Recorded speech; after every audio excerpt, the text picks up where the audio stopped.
Hi guys, it's Simon at Kairos Capital Markets. Today we're going to go over the pound yen trade and what we see for the future.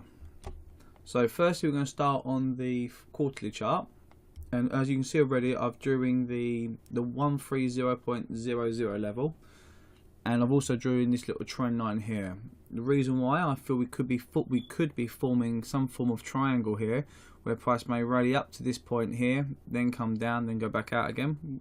It could be a possibility, but right now we'll look to what makes me think that. So 130.00 is key. You've got a touch here and you've got a touch here. You could say it's an inverse head and shoulder pattern. Again, follow our links through the YouTube channel to see what they are like.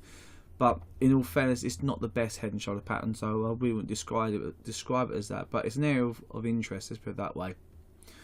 The second thing I like about this is this candle here is almost finished. We're on the 22nd of December, so we've got about 9 more days left until December finishes, and we actually have a bullish engulfing candle after a smaller bearish candle, which could be seen as deceleration. The next thing I like about this as well is RSI, this little blue line here, is at 6. Now normally I said in my other tips between 0 and 10 is pretty good to buy from as a confidence factor, so there's another area there thinking looks good. And we've got bullish MACD. Just so I understand MACD very quickly, there will be a video about that as well, but this is a low here, this is a lower low here, on here this is a low and this is a higher low. That's MACD divergence, and that makes me feel that we may head in a more bullish direction from here onwards.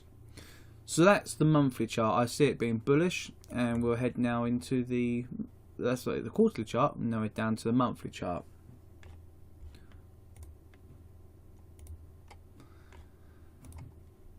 The monthly chart here is fairly similar. Again, I've kept the same 130.00 level in there.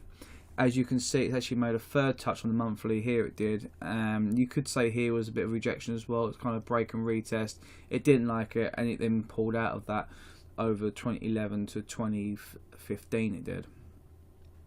The trend line here again, it's not a valid trend line. I wouldn't trade off this one here, but it's just marked in just in case we may pop up to this level here again. You don't know exactly, but 1.7 could be an okay level to look at later on. So as you can see now, if we zoom in here a bit more, we've actually got a couple of low tests, a bit of deceleration as well, then we popped up with a bullish engulfing candle. So to me, this chart also screams bullish pressure there. The next thing as well, the RSI is actually at 0, which is a nice thing to see. The MACD here is only been copied on from the last chart. The MACD here I don't actually agree being bullish because, well, it is bullish MACD, but it's not divergence. Here you can see it's a low here, it's a higher low here, and the chart is doing the very same thing at the bottom, so it's not divergence there. Nevertheless, it's not a negative factor at all. So what we do now, we're going to pop down to the weekly chart now, we will. And here is the weekly chart. So you've got a few more zones here.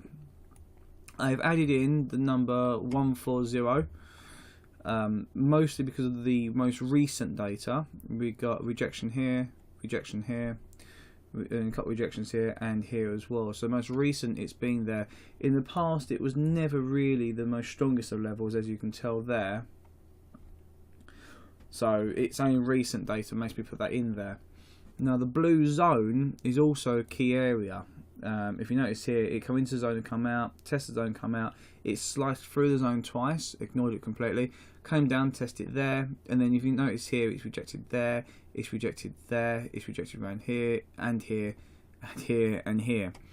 So now we're at this point in time where price is actually making a bearish engulfing candle for this week. So if we close out this week as it is, I'd expect price to come down to the 140 area.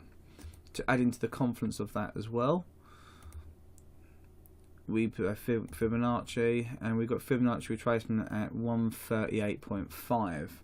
So just a little bit below that is where Fibonacci comes up to.